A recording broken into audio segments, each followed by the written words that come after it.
Welcome back. और show में अब आपके सवालों के जवाब देने का वक्त हो गया है। और ऐसे में अगर आप भी ऐसे दर्शक हैं जो ये शो लाइव देख रहे हैं, अपने सवाल पहुंचाना चाहते हैं, व्हाट्सएप कर दीजिए अपने सवाल। और इसके साथ साथ यूट्यूब पर देख रहे हैं तो कमेंट बॉक्स में भी अपने सवाल छोड़ सकते हैं। हेमंत उस्तगी मेरे साथ लाइव जुड़े हुए हैं, जो आपके पोर्टफोलियो का चेकअप आज कर रहे हैं हमारे साथ। ऋषि महाजन भी मेरे साथ फोन लाइन पे अब जुड़ चुके हैं। ऋषि नमस्कार, कहाँ से बोल रहे हैं आप?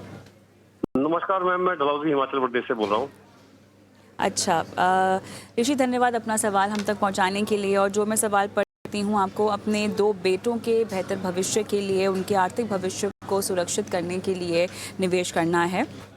तो अच्छी सोच है, लेकिन उससे पहले क्या आपने अपना फाइनेंशियल फ्यूचर सिक्योर कर लिया है? आपकी इन्वेस्टमेंट्स क्या सही हैं ऋषि? मैम मेरा अभी एक ही सिप चल रही है फिलहाल, पराग पारिक में 5000 की 3 से 4 साल से। अच्छा अच्छा अच्छा अच्छा। और उसके बारे में मेरे को एक सवाल था उसके बारे में भी, कि जैसे अभी मार्केट पीक पे है।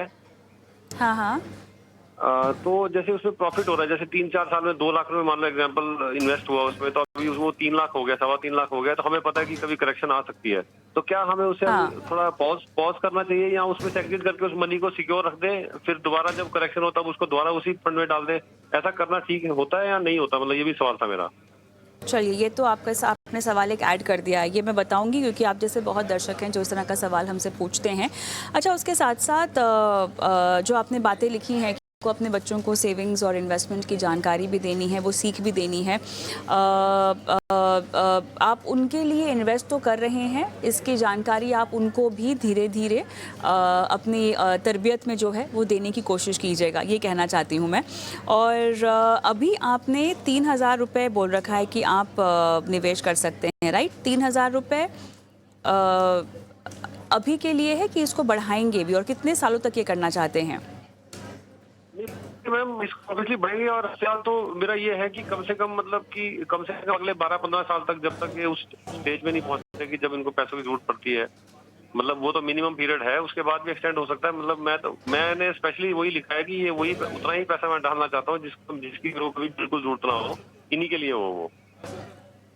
चलिए ठीक है, बताते हैं आपको, और साथ ही आपका जो दूसरा सवाल है उस पर भी सलाह लेंगे। तो हेमंत सर, अपने बच्चों के नाम पे ये एसआईपी करना चाहते हैं, बहुत अच्छा ख्याल। अक्सर हम कहते हैं कि जब भी कोई न्यूबॉर्न हो, आपको उसी समय जो है उनके नाम पर एक एसआईपी शुरू कर देनी चाहिए, ताकि उनकी पढ़ाई लिखाई और बाकी उनका जो फाइनेंशियल भविष्य है वो भी सिक्योर हो, उसकी प्लानिंग एक शुरू हो जाए समय रहते। तो इनके 2 बेटे हैं, 11 साल और 8 साल की उम्र के, और उनके लिए इनको 3000 रुपये से फ़िलहाल शुरुआत करनी है। तो बताइएगा कौन कौन से फंड्स इनके पास होने चाहिए और किस तरह की रणनीति? कविता, मैं कहूँगा कि आई थिंक ऋषि की जो थॉट प्रोसेस है वो बहुत बिल्कुल सही है। बहुत इंपॉर्टेंट है कि बच्चों को आप इन्वेस्टमेंट के बारे में एजुकेट करें। उनके लिए एसआईपी शुरू करना, जैसा कि हम जानते हैं कि एसआईपी इन्वेस्टमेंट करने का बहुत ही अच्छा तरीका है। और अगर आप बच्चों के लिए इक्विटी ओरिएंटेड फंड जैसे मार्केट लिंक प्रोडक्ट्स में अगर आप इन्वेस्ट कर रहे हो, तो आई थिंक ये एक आपको मौका देता है। एक तो आप लंबा समय देंगे उस इन्वेस्टमेंट को बढ़ने का।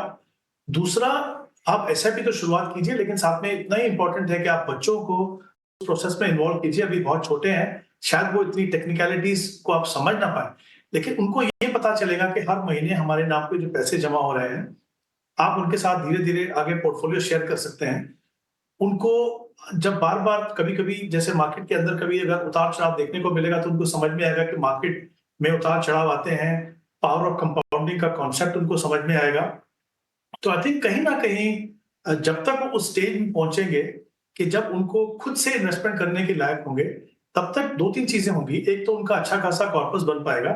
दूसरा, उनके जो बेसिक डर जो होते हैं इन्वेस्टर के, जो इक्विटी मार्केट से इन्वेस्टर्स को दूर रखते हैं, वॉलेटिलिटी या इक्विटी इन्वेस्टमेंट है क्या, तब तक शायद उम्मीद कर सकते हैं कि तब तक वो डर निकल जाएगा। तो जब उनके पास सीरियस पैसा होगा इन्वेस्ट करने के लिए, तब तक वो इन्वेस्टमेंट करने के लिए तैयार होंगे। तो मुझे लगता है ये बहुत ही अच्छा थॉट है। बट इक्वली इंपॉर्टेंट है कि आप बच्चों को इस प्रोसेस में आप इन्वॉल्व कीजिए। जैसे मैंने कहा, शायद पूरी तरह से अभी समझ ना पाए, लेकिन धीरे धीरे आई एम श्योर वो उसकी जो नाइसिटीज है उसको थोड़ी वो समझ पाएंगे वहां से। तो उनको आप शुरुआत कीजिए। उतना ही इंपॉर्टेंट है शुरुआत करने के समय कि आप अगर इक्विटी फंड में इन्वेस्ट कर रहे हो, तो बहुत ज्यादा एक्सोटिक फंड, बहुत ज्यादा एग्रेसिव फंड में आप इन्वेस्ट मत कीजिए। आप वेल डाइवर्सिफाइड फंड, इनफैक्ट मैं कहूंगा कि 2 कैटेगरी के फंड एक मल्टी कैप इसलिए कि उसमें तीनों सेगमेंट में एक्सपोजर कंपलसरी है 25% का। तीनों सेगमेंट का इम्पैक्ट फंड की परफॉर्मेंस पे कैसा आता है वो उनको समझ में आएगा।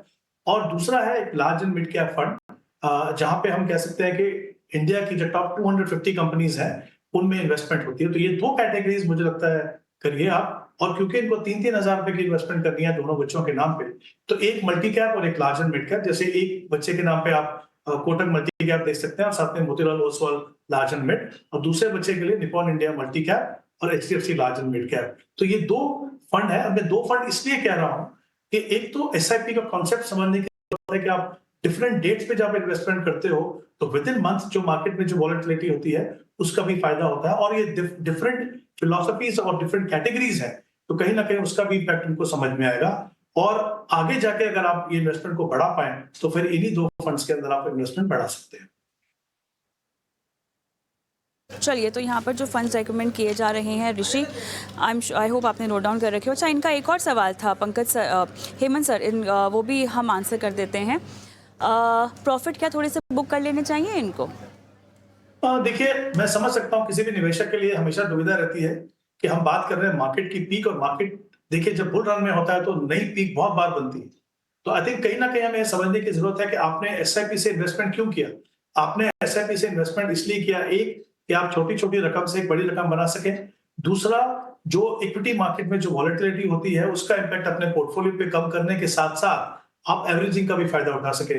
तो अगर ये मान के भी चलो कि मान लीजिए थोड़ी करेक्शन हो जाए और इनके पास अभी भी लंबा समय है 5-7-10 साल का, तो निकल के वेट करना और ये बोलना बहुत मुश्किल है कब करेक्शन आएगी, पहली बार कितनी करेक्शन आएगी, और जब मार्केट में अगर यू टर्न होता है और वो आपने मिस किया तो आपके लिए री इन्वेस्ट करना बहुत ही मुश्किल होगा। तो मेरा ये मानना है कि अपनी एसेट एलोकेशन को आप मेंटेन कीजिए। अगर मार्केट में गिरावट भी आती है तो वो आपके लिए मौका है। अभी तक पिछले 2-2.5 साल से आप जो इन्वेस्टमेंट कर रहे हैं वो हायर एनएवीज के ऊपर कर रहे हो। जब मार्केट अगर गिरता है या वॉलेटाइल होता है तो वो आपको एक मौका देता है कि अपनी एवरेज कॉस्ट को नीचे लेके आए, यानी जितना पैसा आप इन्वेस्ट करते हो 5,000 उसमें आपको पहले से ज्यादा यूनिट मिलेगी। तो जो जो वॉलेटिलिटी का इम्पैक्ट कम होगा, साथ में आपकी एवरेजिंग नीचे आएगी और कहीं ना कहीं आपकी प्रॉफिटेबिलिटी बढ़ेगी। तो मेरा ये मानना है कि अगर आप बहुत श्योर हैं, फंड आपका अच्छा है जिसमें आप इन्वेस्ट कर रहे हैं, अगर आप बहुत श्योर हैं अपनी टाइम होराइजन के लिए, तो सिर्फ इसलिए कि मार्केट में करेक्शन एक्सपेक्टेड है, क्योंकि हमें नहीं मालूम वो कब आएगी, अगर आएगी तो कितनी आएगी, तो अपना प्रोसेस को कंटिन्यू कीजिए। आपका जो डिसिप्लिन प्रोसेस है वो आपको मौका देगा कि आप एवरेजिंग कॉस्ट को नीचे करें, जो आपके लिए इन द लॉन्ग रन फायदेमंद हो। और राइट, चलिए ऋषि, काफ़ी विस्तार से आपके दोनों ही सवालों के जवाब हमने दे दिए। उम्मीद करते हैं कि आपको सलाह समझ में आई हो। चंदन का एक सवाल मैं लेना चाहती हूँ, फ़ोन लाइन पर भी हमारे साथ जुड़ चुके हैं। चंदन, नमस्कार। हाँ जी, good evening ma'am. Good evening. देखिए, आपके 8 फंड्स की डिटेल्स तो मेरे पास है, और फ़िलहाल आपका जो गोल है 15 इयर्स में 3 CR का, आपने जो पोर्टफोलियो 15 साल के लिए बना रखा है उसी पर आपको सलाह भी चाहिए फंड सिलेक्शन को लेकर, राइट? और कोई सवाल? फंड सिलेक्शन मैडम सही है क्या, यही पूछना था। ठीक है। हेमंत सर, 2,500 के लिए 8 फंड इन्होंने डाल रखे हैं पोर्टफोलियो में, इसको कम कर देना चाहिए? हाँ, देखिए जो टाइम होराइजन वो उनको अलाउ करता है कि वो इक्विटी फंड में इन्वेस्ट करें, और अच्छी बात है कि एसआईपी से इन्वेस्ट कर रहे हैं। बट जैसे उन्होंने कहा कि 8 फंड हैं 2,500 के, तो कहीं ना कहीं मुझे लगता है कि डेफिनेटली स्कोप है कि पोर्टफोलियो को थोड़ा कंसोलिडेट किया जाए। तो इनके फंड अच्छे हैं, तो उन्हीं जो उनके जो एग्जिस्टिंग फंड है उन्हीं को अगर हम देखें तो ये फंड को कम करके करीब 5 फंड में रख सकते हैं। तो जैसे पराग पर एक फ्लेक्सी कैप है, वहां पे 5,000 इन्वेस्ट कीजिए। ये अमाउंट हम चेंज करना पड़ेगा क्योंकि जब आप फंड्स कम कर रहे हो तो डेफिनेटली ओवरऑल अमाउंट आपका सेम है, तो फंड की जो एलोकेशन है वो थोड़ी चेंज होगी। तो पराग पर एक फ्लेक्सी कैप में 5,000 कीजिए आप, एसबीआई कॉन्ट्रा में 4,000, निप्पॉन स्मॉल कैप में 3,500, और मोतीलाल ओसवाल मिड कैप में 5,000, और आईसीआईसीआई नैस्डैक 100 में 2,500। तो हमने क्या किया, हमने कुछ फंड्स को कम किया, साथ ही हमने इंश्योर किया कि जो डिफरेंट मार्केट सेगमेंट्स हैं उनमें एलोकेशन इस तरीके से हो कि एक रिस्क और रिवॉर्ड के बीच में बैलेंस हो, और साथ ही जो हमारा इंटरनेशनल एक्सपोजर है 2,500 का, उसको भी हमने मेंटेन किया। तो पोर्टफोलियो कंसोलिडेशन की गई, बट जैसे मैंने कहा आपके फंड सिलेक्शन अच्छी है तो उसमें काफी आसान हो जाता है कि आप अपने पोर्टफोलियो को थोड़ा सा रियलाइन करके उसको तैयार करें लॉन्ग टर्म के फ्यूचर ग्रोथ के लिए। और ऐसे में छोटा निवेश लेकिन फंड्स बहुत सारे, इसका भी एक साइड इफ़ेक्ट होता है। बहरहाल चंदन, बहुत बहुत धन्यवाद, आपका समय निकाला आपने और अपना सवाल हमें भेजा। लेकिन हमें एक ब्रेक लेना होगा। ब्रेक के बाद एक इस पहलू में बात करेंगे कि भले ही आपकी निवेश राशि छोटी है लेकिन उसको आपने इतने सारे फंड्स में बांट के रखा हुआ है, तो उससे मुनाफा कैसे नहीं होगा। और दूसरे दर्शक भी फ़ोन लाइन पर हमारे साथ हैं, उनसे बातचीत करेंगे ब्रेक के बाद।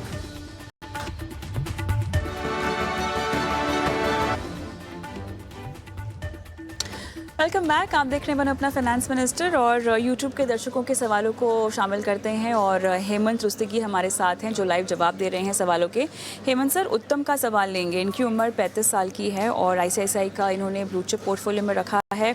Motilal Oswal mid cap, axis small cap और की निवेश कर रहे हैं पीपीएफ में। जो इन फंड्स में इन्वेस्टमेंट कर रहे हैं वो पिछले 8 महीनों से कर रहे हैं और स्टेप अप कर सकते हैं 10% से।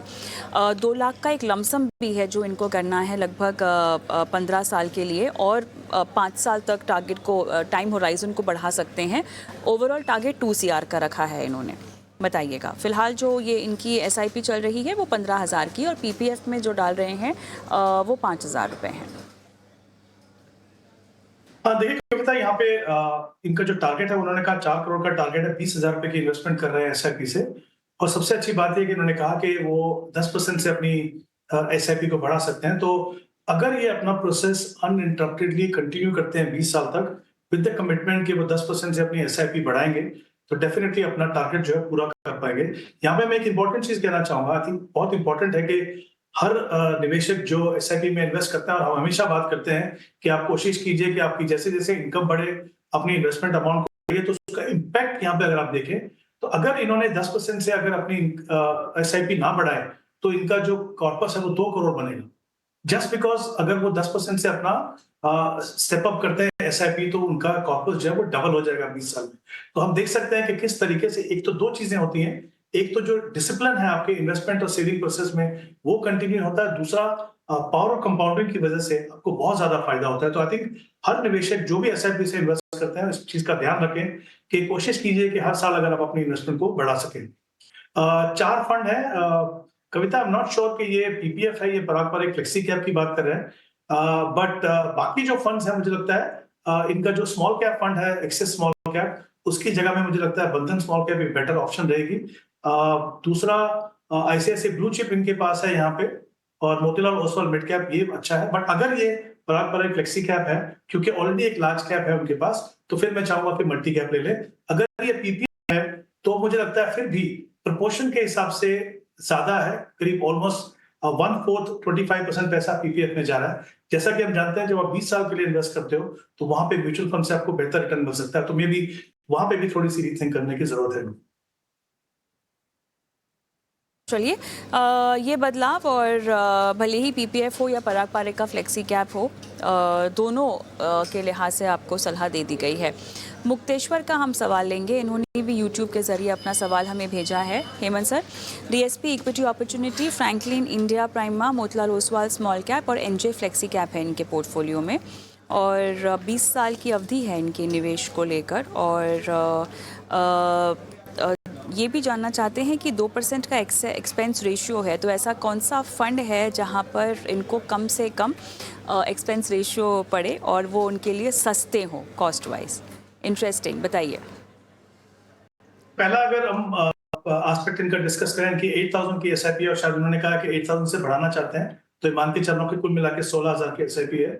4 फंड्स हैं इनके पास। मुझे लगता है फंड सिलेक्शन में थोड़े से बदलाव करने की जरूरत है। Motilal Oswal small cap fund है, हालांकि रिलेटिवली ये काफी नया फंड है, बट क्योंकि फंड की पेडिग्री काफी अच्छी है, तो ये उसको कंटिन्यू कर सकते हैं। और बाकी फंड में मुझे लगता है बदलाव की जरूरत है। तो मेरी रिकमेंडेशन ये रहेगी, कंसिडर कर सकते हैं एक multi cap fund, Kotak multi cap, एक लार्ज एंड मिड कैप में HDFC large and mid cap, और एक मिड कैप में एचएसबीसी मिड कैप। ये 4 फंड अपने पोर्टफोलियो में रखिए। और जैसा आपने कहा कि अगर अपना इन्वेस्टमेंट आप बढ़ा रहे हैं, तो फिर 4-4 हजार रुपए इन चारों फंड्स में आप इन्वेस्ट कर दीजिए। अब अगर हम आए कविता इनके एक्सपेंसेस वाले क्वेश्चन के ऊपर, देखिए जैसे जैसे फंड का एयूएम बढ़ता जाएगा, वैसे एक्सपेंसेस वहां पे कम होते हैं। ये बात बिल्कुल सही है कि एक्सपेंस ज्यादा होने से या एक्सपेंस होने से आपके रिटर्न पे इम्पैक्ट होगा। लेकिन अगर आप इक्विटी में इन्वेस्ट कर रहे हो, क्योंकि इक्विटी में हमारा जो टाइम होराइजन काफी लंबा होता है, अगर आपकी फंड सिलेक्शन अच्छी है, तो आपका जो इम्पैक्ट है रिटर्न के ऊपर एक्सपेंसेस का उतना नहीं पड़ता है।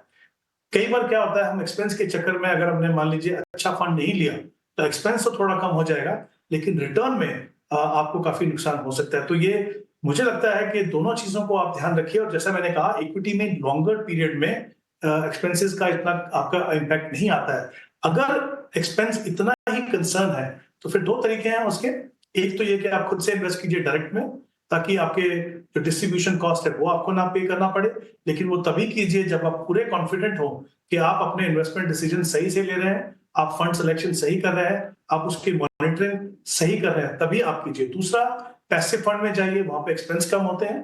बट अगेन, अगर आप ऐसा पोर्टफोलियो बनाना चाहते हो जहां पे मिक्स हो multi cap, large and mid का, तो वो इंडेक्स फंड के द्वारा थोड़ा करना मुश्किल होगा, क्योंकि कहीं ना कहीं आपको बार बार रिबैलेंसिंग करनी होगी। तो मुझे लगता है ओवरऑल एक्सपेंस एक कंसर्न हो सकता है। अगर आप अच्छा फंड चुने तो आपकी रिटर्न बेहतर होने से जो एक्सपेंसेस का इम्पैक्ट है वो इतना नहीं पड़ता। ऑलराइट, चलिए ये सवाल दोनों के लिहाज से जो है वो दिया जा रहा है, और मेरे ख्याल से मेरा समय भी समाप्त हो गया है इसी के साथ। हेमंत जी, धन्यवाद, आपने समय निकाला और इतने विस्तार से तमाम सवालों के जवाब भी दिए हैं। और बनो अपना फाइनेंस मिनिस्टर की आज की इस पेशकश में मुझे भी इजाज़त दें, लेकिन जाते जाते व्हाट्सएप नंबर नोट डाउन कर लीजिए, और यूट्यूब पर अपने सवाल छोड़ना चाहते हैं तो ज़रूर छोड़िए। नमस्कार।